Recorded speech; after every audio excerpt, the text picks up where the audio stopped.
Welcome to the Creation Innovation Podcast. I'm your host, Elizabeth King. Together, we'll have conversations with incredible human beings who have taken their creative outlet and turned it into something innovative. From people leaving the corporate world to be 8-figure entrepreneurs to people who have created books, created a family, or just creating to have fun in the world. We are all in a journey to create something amazing in our lives, and I hope that you find some inspiration of your own here. This is the Creation Innovation Podcast.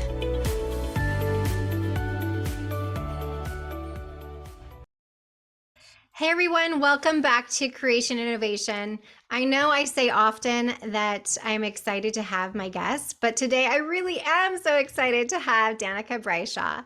She is a 3-time wellness entrepreneur, body positive fashion model, signed with IMG Models, self-care and lifestyle design expert, and a new mama while leading her 3 companies, Self-Care Society, Model Meals, and Danika Brysha Inc., and modeling for brands like Bare Minerals, Old Navy, and Land's End. She guides others to find the wellness routines that are the foundation for the life that they dream of. In 2018, she hit the road for a 66-event self-care tour.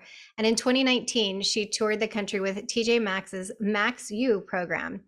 In 2021, Danika's healthy meal delivery company, Model Meals, was acquired by the public company Home Bistro Inc. Danika has worked with thousands of people to spread wellness and cultivate self-care routines and systems that stick, and is passionate about empowering others to come back home to themselves. Through her journey of recovering from disordered eating, food addiction, body issues, excessive alcohol and drug use, deep debt, and an overall lack of confidence and purpose, Danika uses her own experience to help others transform and thrive in their own lives. You can see Danika in the press working on Food Network on 2 episodes of Chopped, People, In Style, Shape, Pop Sugar, Create, Cultivate, and more of her on Instagram at Danika Brysha. Welcome, Danika. Thank you so much for having me. And the bio is lengthy. I appreciate your enthusiasm through it all. Yeah, I'm so excited for you. And there were so many times in there that I'm like, yay. One of which was your sale of Model Meals, which we've talked about on a different group, but congratulations for that. That's awesome. Yeah. And part of what we talk about here on Creation Innovation is people that maybe have a thought of, I want to, there's an inkling of, I want to do something else. I want to get away from my 9-to-5 maybe, or I have just this idea of something I want to do. So can you take us back to, what were you doing before you became an entrepreneur? First of all, let's hear that. And then how that led into this 3-time entrepreneur superstar that you are. Yeah, thank you. So it's funny, like I've been talking a lot about money lately, and you and I met, we've met in a lot of ways, but we were in a kind of financial program together. And I was thinking about how I just haven't had this consistent stream of revenue for over a decade. That's just the kind of the path that I've chosen, which is scary, but it also comes with its benefits. Anyway, before I was an entrepreneur, I was actually I went to school in Colorado, and then afterwards I moved to LA, and I worked in the television production industry. Okay. So I think I always wanted to be more on camera and more in the visibility space, but I was too afraid to say it or know how to get in. So that was kind of my way of getting into the space. So I worked on the show True Blood, on the HBO show True Blood, for about 3 years as a production assistant, and then eventually got discovered for modeling, which is something I also wanted to do forever, but always thought that I had to lose weight to do it. And that was kind of a pursuit for so long. And then I got into the plus size industry. Exactly. Thank God for that. And exactly. And I think, wow, it's crazy how the industry's changed, and so grateful over the last 10 years for what's now out there in terms of diversity. But I think modeling was really like my first entrepreneurial gig. I wouldn't have called it that at first or realized that, but I think you're a contractor, you're running your business, you're the product. It's a little interesting in that way. Yeah. But that was really it. And so I got into that, and then, modeling was awesome, but I also had a lot of free time. And I think in that space between the modeling piece, that was where I really started looking for what lit me up and kind of following passions and starting businesses. And that led you to Model Meals? Yeah, I mean, Okay. to fast forward, yeah, I changed. Okay. I moved to New York City to model. I was with Wilhelmina out there, and I changed how I ate. Just I did the Whole30, and I was like, oh my gosh, I had no idea because I had been diagnosed ADHD, and I had dealt with skin issues, and I mean so many things.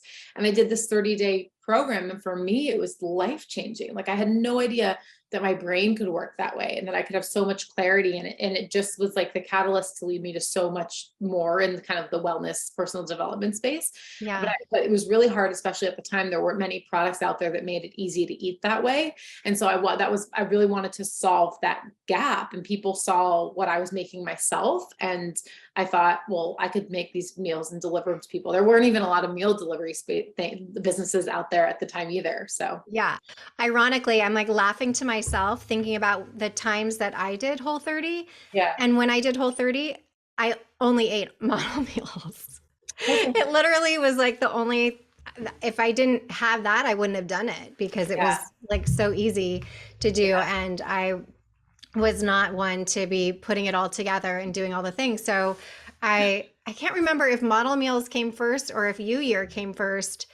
But that was another thing that I was thinking of when I was reading your bio is I had done a year during my first miscarriage, and I will never forget like where I was at that time. I was renting space at a WeWork office and remember feeling so like at a pivotal moment of my life because I had been a life coach for 2000 since 2008, so quite a while. But it was during that first miscarriage that I recognized how much I needed to really fully go into fertility coaching, not just, the one off kind of things. And that was, I actually haven't spoken about that, but the laying in the bed for the DNC and the being in the year course, um, at that WeWork office working through a exercise with you and our group that I recognize like I really need to make a huge shift here and do that. So yeah, I just got goosebumps and thinking back to that. So Well, like that is such a perfect example of why investing in ourselves and our self-care and like is actually one of the greatest gifts that we can give to the world. I think especially moms, right? Like we feel like it's so selfish, but you're the perfect example because had you not taken the time to invest in yourself and to show up and go inward and answer these questions you had, mhm. then you wouldn't have stepped into this role where you've now helped so many people. And like Yeah, that's, I think, the perfect sort of validation for anyone who's struggling with caring for themselves or making time to prioritize themselves. What a reminder is like the better you're doing as an individual, the more that impacts the world. And I think that's so critical. And one of the foundations of self-care society as well yeah. is like, that's so critical. How we care for us is how we can care for the world. Absolutely. And I specifically remember I've had another business for 25 years that I was and still do. But I remember thinking that day, like, I have my other work to do. I really wasn't feeling in the headspace to be showing up for myself. But had I not, and I think that having that accountability, like Self Care Society or year or whatever group that you feel called to, really does help to drive you to become exactly what you're saying, better for you and therefore better for other people. So I love Self Care Society for many reasons, but for those that are listening that are not familiar with what Self Care Society is, can you tell them a little bit about that? Yeah, I mean, I always say it's sort of like the mental, emotional fitness membership. So the same way you're gonna do a fitness class and work out your body, we need to do that with our mind in a consistent way, whether that's journaling and finding deeper self-reflection, whether that's affirmations to change our mindset or manifestation or goal setting, or, just like holding out the emotional space to understand what's going on within us. So all of those exercises that you typically do in a journal, like that's how you can think of it, is like you're going to show up with a journal and a pen, or note taking, whatever you want to take notes, and you're going to be guided by professional coaches through some exercises to help you go more deeply within. And then there's a community of people as well. So I know that those exercises changed my life. It's how I paid off 6 figures of debt. It's how I moved out of my parents' garage, at like 30 years old after 2 years living there. So many of the things that I would consider successes in my life came out of this sort of mindset self-care work. And I saw a big gap when I was on tour in, people could have all the information, but if they didn't have like a system and a structure to integrate it in a consistent way that was accessible, it wasn't happening. And they were ending up in more shame and guilt because they knew better and they weren't doing better. And so it was like, how do I make it really easy and fun and accessible to do this work on a consistent basis every day? And that's sort of where Self-Care Society came from. And for me, it's convenient, and I'm all about convenience. And so when you say easy and fun, it was, oh my gosh, to show up, at this time, it was really easy for me to fit that in my schedule.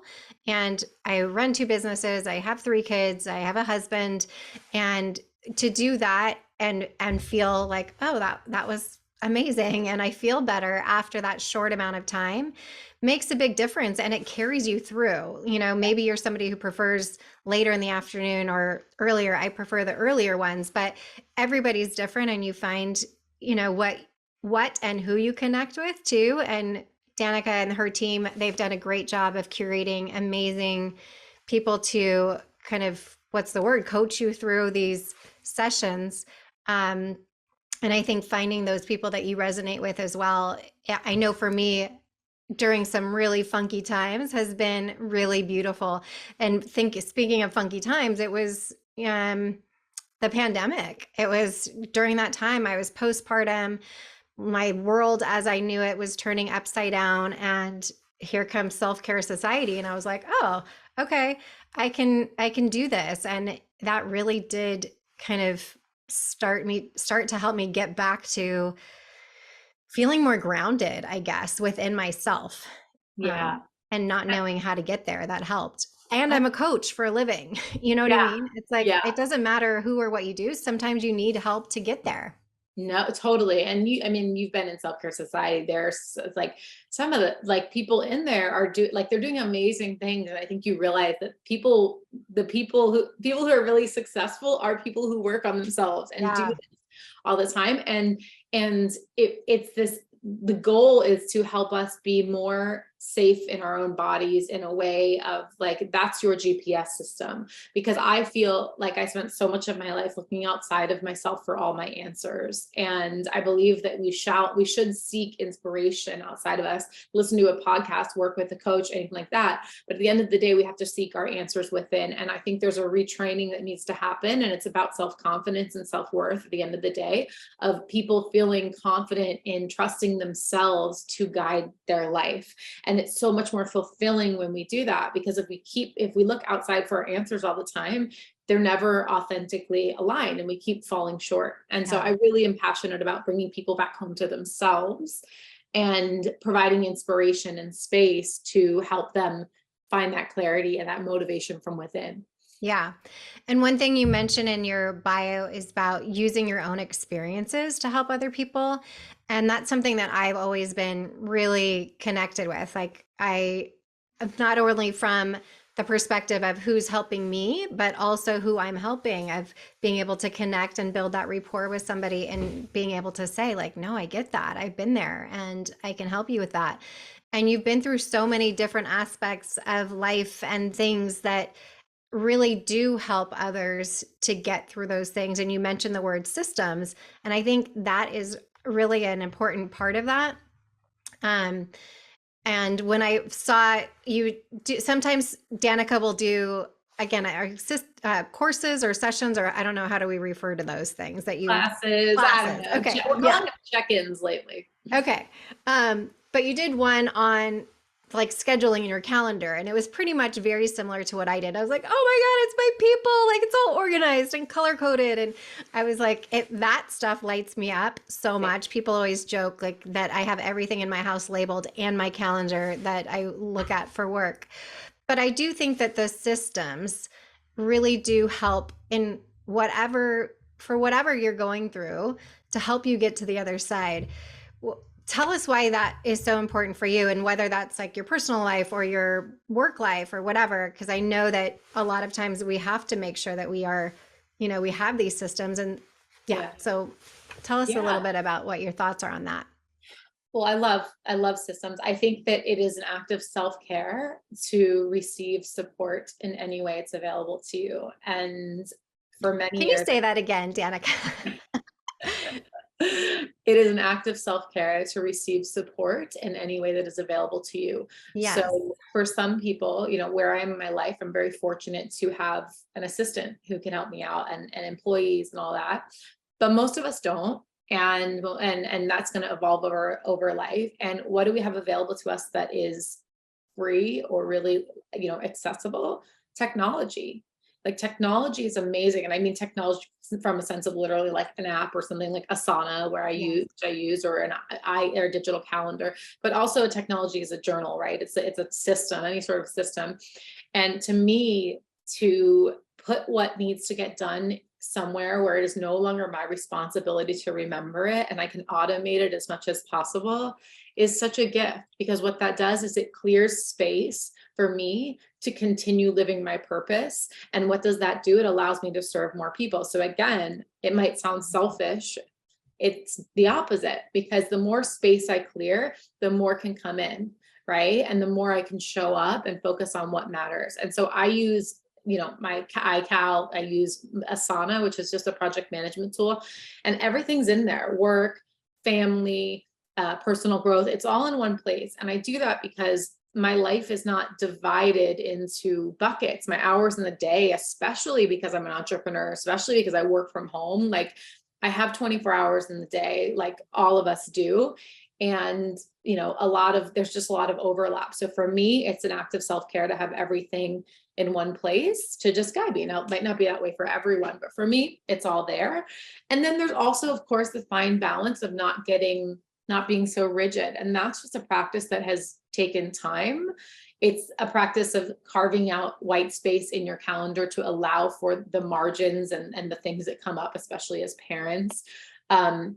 But for me, I can commit to all these things, and I can set 100 goals, and I'm not attached to the outcome, and that feels really good to me, because I get to stay in the inspiration and the structures and the systems and all these things that I love. And I can play within them and know that it doesn't mean anything about me if they don't hold up. 100%. And I think that's what's key, right? Like, I love to be organized. I love to have that system, but I don't stress if something runs over or whatever. And I think a lot of people, it takes a while to get to that point of like, oh, well, I'm meant to be doing this at this time, but it's okay. And I think getting that perspective, like, it's okay. It's going to be okay. As long as you can keep the boundaries for yourself as well, that it's not something that continues to overlap all the time. So then you're not getting to the other thing consistently because, one thing's missing out or the other.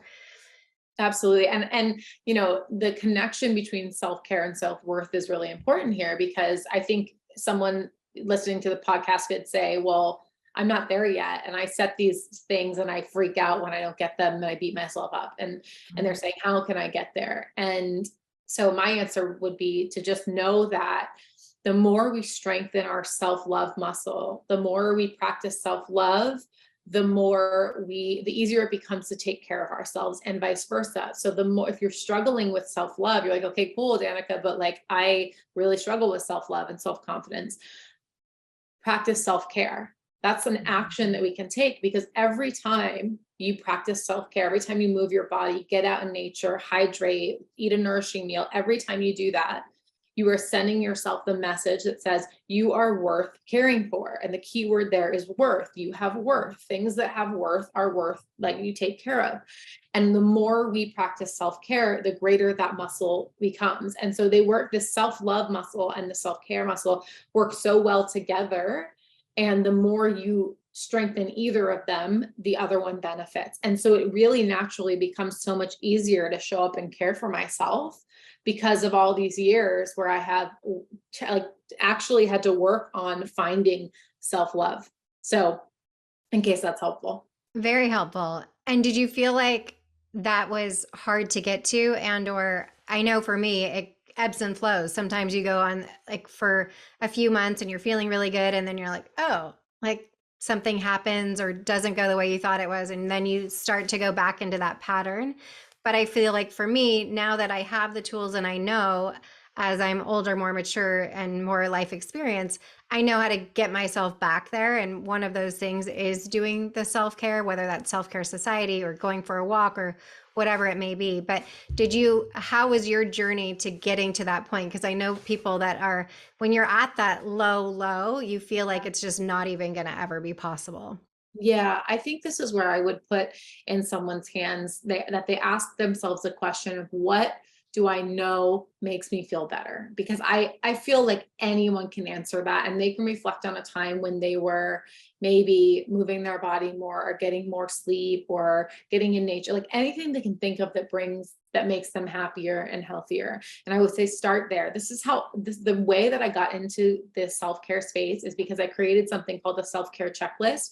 And the reason I did this was because I was at my rock bottom, literally just praying because I had just binge ate 10,000 calories in secret. I was struggling so much with food and body. I was living in my parents' garage. As I said, I was 6 figures in debt. And I was like, what would it take for me to get to the end of one day and not binge eat? Because frankly, I don't have the money to be doing this, to be in this addiction right now, on Mm-hmm. top of all of the other things it was doing. And so I made a checklist with 4 things. And it was like, I know that I'm less likely to binge and feel really burnt out if I get this amount of sleep, if I journal my emotions and get them out of my body, if I move, whatever. And I decided I was just going to check them off each day. And this checklist evolved into essentially what we do at Self Care Society. It evolved into all this mindset work. When I realized how powerful this system was. Mm-hmm. And so I would say start there. Is like, what is your self care checklist? 3 items, 4 items, 5 items. And can you commit to that for one day? And then if it works, 2 days, 3 days, and that will build gradually over time. And when you use the word benefit yourself, but it then benefits everyone else around you as well. It's like this domino effect that you start showing up differently, not only for yourself, but for your family, your friends, the people that you are supporting and serving. And everybody starts to take notice of that. And it becomes almost like contagious, right? Like the people around you want whatever you're doing to say like, how do you get to be that way, right? And I think sometimes it's not always perfect. And I think sometimes it comes across of like, oh, they're always so happy and everything's so perfect and everything's so great. And it's not always, but when you have the tools to bring you back to get to where you want to be, Yeah. it's less time in that area that you don't want to be, right? It's a Oh, lot easier to get yourself absolutely. back. And when you get, I think also what's great is to flip the perspective because I find it too, like so here's an example. We just went to this food convention and came home with this wasn't like a natural foods convention. This was just like it was called the Fancy Foods Convention. And I came home with like chocolate, like all this stuff. And I still like food and we have a tricky relationship. Yeah. Anyway, so like I just was kind of like eating mindlessly for the course of a week. And every day I was like, ooh, my workout's a little harder. And okay, I'm just not even going to work out today. And it's like that slippery slope, right? Mhm. Well, if I can step back and say, hey, you know what? Thank you for the contrast. And I say this all the time in Self Care Yeah. Society. The contrast is the stuff that doesn't feel good. And sometimes when you're on the right track for too long, you need to be reminded of why you take action every day and why you put the effort in. And so Yeah. if you can just say, thank you, oh my gosh, you know what? I felt good for so long. And what a perfect reminder for me that I don't want to feel that way. And that the choices that I was making are the ones that serve me. And it's like this beautiful refresher, right? And can Yeah. we shift our perspective? That's so much more self-loving too. It's like so much less self-blame. And it's more just awareness and saying, oh, wow, thank you so much for the reminder that I feel like crap when I do XYZ, and I'm going to make those choices that serve me better, you know? Yeah. And had I not felt it again, because I hadn't felt it for a while, it's easy to forget, right? The further we get away from the discomfort. Absolutely. And I love that because it's with anything, with food or whatever it may be. It's like just changing that narrative, I think sometimes can be so easy. And it's so easy that people realize, oh, it can't be that easy. But Yeah. actually, it can. Thank you for that reminder. And I'm going to get Yeah. back at it, right? Like, You, you just reminded me of, I work with a coach and we were like, I was talking to her about money and food and all that. And she sort of gave me permission to be like, I wanted to be like, it's something deep, it's something deeper. There's something energetic. There's a block. There's like, and I was going and she was like, or or is there not? Is it that you've just not had consistent income for 10 years and that's challenging, like, yeah, and it was one of those things where I like was laughing after. I was like, you gave me permission to not make this so deep. And I think that so many of us who are like coaches or like just love to learn and analyze and intellectualize, it's so natural. In many cases, there is something deep, right? There's right. something energetic, okay?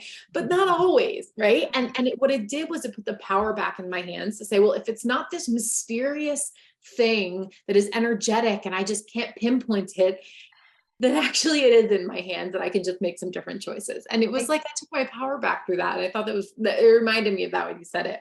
Yeah, exactly. And sometimes it is as easy as that, you Different know. choice. Yeah.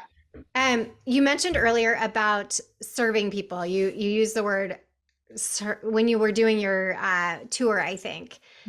When you went from model meals to working in a capacity that you could see that you were impacting people and serving them in a way, how was that? And did you see that evolution of like, oh, I'm going to go from my meals kind of serving and impacting people from afar with this product versus I'm literally going to go out there and be with these people and see the impact that I'm having so that, not only is it impacting you and them together, right? It's a collective of kind of everyone.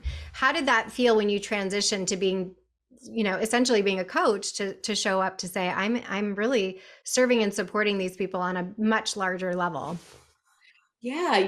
Like I will say I'm not the best at, I don't know, I want to say receiving. Like I think I do well at receiving that a compliment from someone or understanding that I'm touching their lives. But at the same time, I also feel like people they'll give me or Self Care Society a lot of credit when they did the work. Like we literally just created the space. So I'll take credit for creating the space and for maybe asking the questions.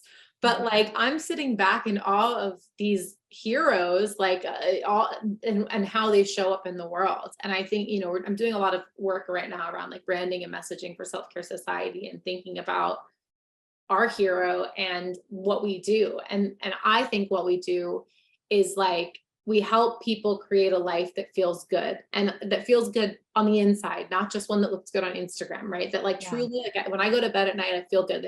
We help them create a life that feels good. And in turn, when they feel good, they can do good. And Mm-hmm. that's how this work, this sort of individual work. And that's what, our name Self Care Society is that, right? Because self care is individual and society is community. And I think that when you think about those two things together, that's what matters most. And then you take that and you serve in the world.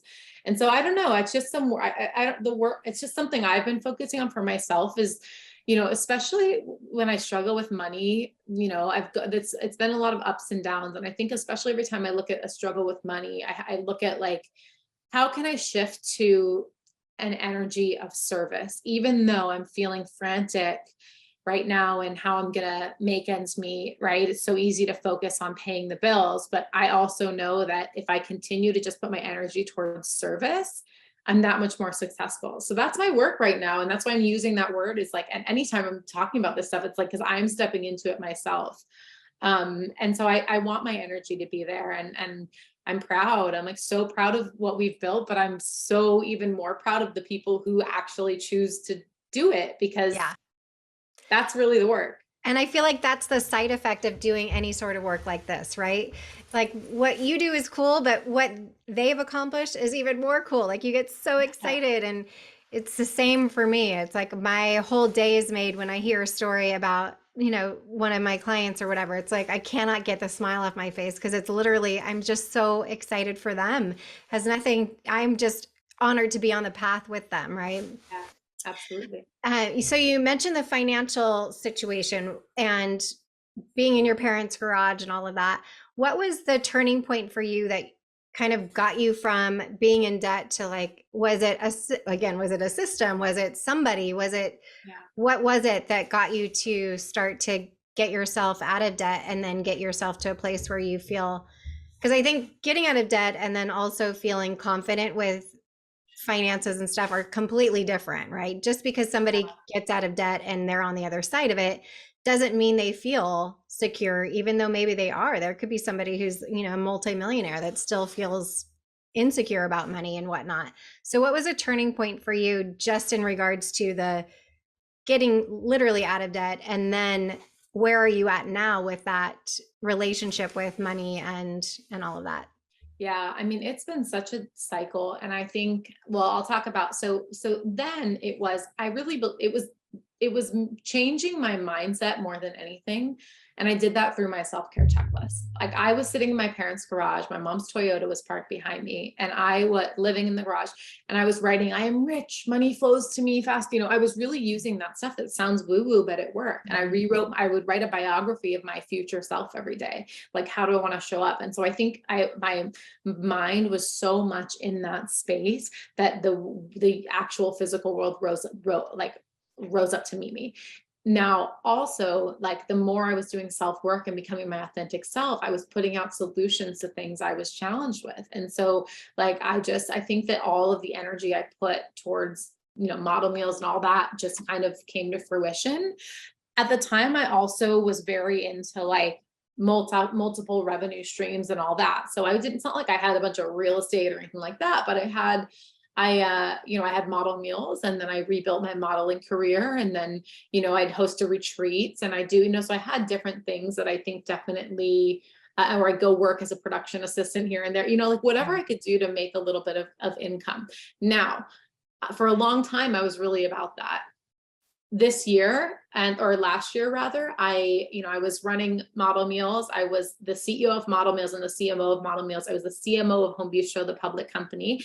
I was the CEO of Danika Brysha Inc. I was the CEO of Self Care Society, and I had a brand new baby, and I was modeling and doing, all the things. And I was like, this doesn't work. And not even that I was so burnt out, which I was, but not even because of that. It was because I could not show up to my fullest impact because my attention was so scattered. And we all know we already live in a time where our attention is so scattered. Yeah. And so I said, you know what? Yes, I'd left out the part where I'm renting my RV out, I'm renting my cars out, and we're renting our house on Airbnb. It was like all the revenue streams. And I think that's what, like, for so long they tell you to do. And for me, I just decided that I was going to give it a shot this year to double down and say no to pretty much anything other than just focusing on building self-care society. And so that's where I am now. And so when you ask about the money circumstance, I won't get into the nitty gritty of my company getting acquired, but on paper to people that looks like, oh, wow, and there's a Forbes article and it was like, it was worth this amount. And I'm like, don't get it twisted. I did not get multiple $1 million in my bank account. It was stock, and that stock, unfortunately, is worth nothing today. And, there's a chance it could change, but so I'm still like, it's just an up and down financial circumstance, and I have a much more conscious, relaxed, aware relationship with money. I absolutely know that I will figure things out, and I always do. But right now I'm living in this sort of energy of faith that I can say no to all of these things and focus in one direction, and that the space I'm creating from doing that, as well as the like depth of quality work that I can do, is going to translate. And right now I'm just in the faith of that. I'm not in I'm not in the actual materialism of that, but I know it will work. And so I'm just having to hang on to that every day. And I think two of those things, the faith and the knowing, are huge in anything we do, right? I mean, trying to get pregnant, having a business, all of those things, I think those are really, really powerful. And we don't give it enough credit to say, okay, I'm going to leave my full time job, my 9 to 5, and just go on faith that it's going to work out because I have this knowing that this is what I'm meant to be doing, or this inkling, or whatever it is that you feel. Same thing about building your family, right? For me, it was, I just have this knowing I'm meant to have 3 kids. Well, you're over 40. That shouldn't be. Well, I just have this knowing. I don't know. I don't Yeah. know. This is the way it's supposed to be, right? So I think Thank you for pointing those two things out, because if you're in a situation with either of those things, maybe you're thinking about Yeah. starting a new business or leaving your business or leaving a relationship or starting a family or buying a house, having the faith is the first step. Yeah. Faith in anything, faith in yourself, faith in a higher purpose, whatever it is, as well as just do. I think I always say, like, hand on your heart, hand on your stomach, close your eyes and take a breath. Do you have that knowing Mhm. that this will be and it will work out, right? And most of us can, when we take a second, it's a yes, right? And that's what keeps us going. And when we feel like maybe it's not, okay, well, maybe you need to change direction. Maybe you need to rethink that. Maybe something in that needs to shift to get you to where you do have that knowing, because we don't give ourselves enough credit for that intuition that Mhm. we just know, right? Yeah, absolutely. Absolutely. And to be gentle with ourselves if we don't know that, like, I feel like there's been so many circumstances where I feel like I need to make a decision and I don't have clarity. And what I've learned, at least in this point in my life, is that if I don't know the answer, it's usually not time to make the decision. Like, if there's not at least some sort of something leaning in one direction or the other that feels enough to like make that choice, it's because I need to pause and not do it. And so I'm like the That's great advice. queen of asking for space, of like, I don't need to give someone a quote for something on the phone, right? Like, everything I do, I almost always need to like be like, hey, let me marinate on that and think about it. And that's how I try and handle. And I know that not everything can have that much space, but I think wherever you can, that sacred pause, whether it's before spending something, buying something on Amazon, or taking a bite out of, or like opening the fridge, like whatever the sacred pauses that allows you to check in and say, what do I need? And to actually have the space to listen, which is what I'm talking about with Self-Care Society this whole time, is like helping people cultivate the confidence to go within for answers and to trust that. But we're often too busy and the world is too noisy to do it. And Exactly. unfortunately, that leads us to make choices and to be numb and to do things that don't actually serve our greatest purpose. And us being in our greatest purpose is how we most greatly impact the ones we love in this world. Yes. Speaking of the ones that you love most in this world, your little baby Billy is going to be a year, you said, coming up soon. How has your last year been being a mom? Like, what has shifted the most for you? It's been so hard. Like, I just think I was so surprised at how hard it has been. And beautiful. Like, Of course. Yeah. it's like just the spectrum of emotion is so much bigger. Um, I think what was really hard for me is the lack of alone time. That for me, like, I love self-care, obviously. My partner is incredibly supportive. He is super hands-on. He stays home with her 3 of 5 days out of the week. So I have a lot of help, and his mother is very helpful as well.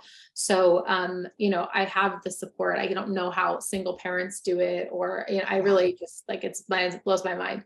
But it was just hard, like the lack of sleep, the lack of self-care, the lack of alone time, all that was really challenging. But I feel like it's just so exponentially made up for in the moments of watching your child grow. It's like, I think I was more present than I've ever been this year, because I just sit there and stare at her. I'm like, oh my gosh, like I could watch you eat every meal for hours and hours. So it's just a trade-off. And I will say, I think for so long it was like, man, I would love to just stay home with her and whatever. I think before she came, and I will say that probably like 2 months into maternity leave, I realized, wow, the structure of work and having my time to build what I want to build, and that really serves me. And so I think that was really beautiful awareness as well. It's like, I want there to be some combination where I can be home like I am now. I'm home, I'm close, I get to spend time with her, but I also have my own thing that I'm building, and I have the structures and systems that serve me. So for me, that's really great. Everyone's different, of course, but Yeah. yeah, it's hard. It's hard. Yeah, it is hard. We were talking before we started recording that my first year with Holden, I cried on his birthday because I was so emotional that he was one and it was all like happening. But also it was hard. I think the biggest thing for me that was hardest was the sleep that you talk about. Yeah. Like the lack of sleep. I require sleep, and just feeling like I didn't have the space to not feel well every day, to just constantly feel depleted and never felt like I could catch up because, it was like one night of sleep wasn't enough. Like my husband would be like, okay, go downstairs or go to the hotel or go to your sister's. Yeah. I'm like, Yeah. one night's not going to do Yeah. it. Um, but yes, it's so worth it. And I think for me, now that with 3 years old is the youngest, but somewhat on the other side of it, sleep is still an issue. But I have a different perspective because we're like on the other side of like, Yeah. it's such a small window that we have, right? In this big picture of life that, if they're coming into our room, like I want that now. Whereas, Yeah. even a year ago, I was like, oh my God, I need to sleep. And now it's like not as bad as it was initially. But I think people don't talk about it often enough, that parenthood isn't just, rainbows and butterflies, that there are some aspects to it that are not so easy. And I agree with you, the stay-at-home moms and, the single moms, all of that like God bless, because it is a lot of work. Yeah. And for me, it's much easier to go to work, than to be that way. And like you said, have that structure, feel like you're creating and doing all those things, not to take away from the beautiful people that feel like they can do that, because I feel like that is hard work. Absolutely. Yes. Absolutely. Well, thank you for being here today, Danika. I know we mentioned that people can find you on Instagram. What's the best way to find Self-Care Society? Yeah, I mean, I would say just Google Self-Care Society. We have some transitions going on right now, but the URL will eventually be selfcaresociety.co. But if you search Self-Care Society, you'll get there. And you can learn more about our trial offer. We have like different, classes, all different sorts of stuff at different prices. We have free things coming out, like a free sort of membership as well. So keep an eye out for that. If it's not released by the time you release this episode, it's coming really soon. So just go Self-Care Society on Instagram, or at Self-Care Society. And I'm just at Danika Brysha. And does Self-Care Society do any live events? We do. Well, all of our classes are Monday through Friday. We have live classes, and then those are all recorded for our on-demand library. And then we are going to have more workshops and that sort of stuff this year. And then we have a big end of year program called U Year, which we talked a little bit about. That begins in late December. Amazing. All right. Well, thank you again for being here. So much love to all of you, and we'll be in touch soon. Thank you. Thank you so much for listening to this episode of the Creation Innovation Podcast. Make sure to follow us on Spotify for free episodes, and subscribe to the Creation Innovation Podcast on Apple, Spotify, or wherever you choose to get your podcast. Don't forget to rate and review the podcast wherever you're listening for a chance to receive a special gift. Yes, we actually do send out gifts. It's my favorite thing to do. So visit us at elizabethking.com/creation innovation for more information on how to enter. Every review counts, and we are so grateful. You can follow me at the official Elizabeth King on Instagram or TikTok. Until next time.